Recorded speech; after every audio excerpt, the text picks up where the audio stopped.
Hello friends, welcome back to the my new video guys and my YouTube channel guys. Today friends we are going to talk about guys Lava phone setting guys, and today friends I am going to show you guys how to install app on Lava mobile. Friends, you want to install app on your Lava mobile, so how to install app one by one, step by step friends we will talk about.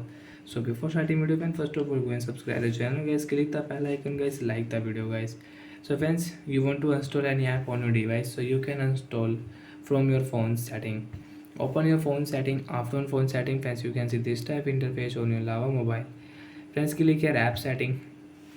After no app setting friends, click here see all apps. So friends, you can check your all apps. Friends, total I have guys 53 app.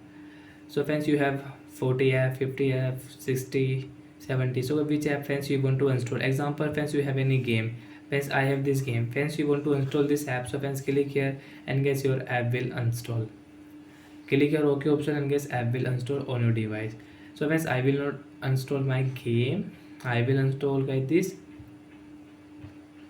Picard app. Friends, you can see I have this Picard app and guess I will install. Friends, you can see, do you want to install this app? Yes, I want to install.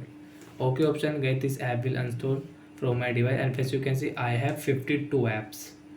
So like that app or like that friends, you can install any app on your device. Which app friends you have downloaded and friends you want to install, you can install. Example friends, I have Instagram. Friends, you want to install your Instagram app, you can install from here. Click here OK option and guess your app will install on your device. So like that friends, we can install app, and friends you can install app with shortcut setting also. So friends, press on Instagram app info setting. Friends, you want to install app, you can install. Friends, you want to off notification, you can off notification from here. You can notification, you can clear catch your Instagram data from here. So like that friends, we can install app on Lava phone device. So bye friends, thanks for watching the video guys.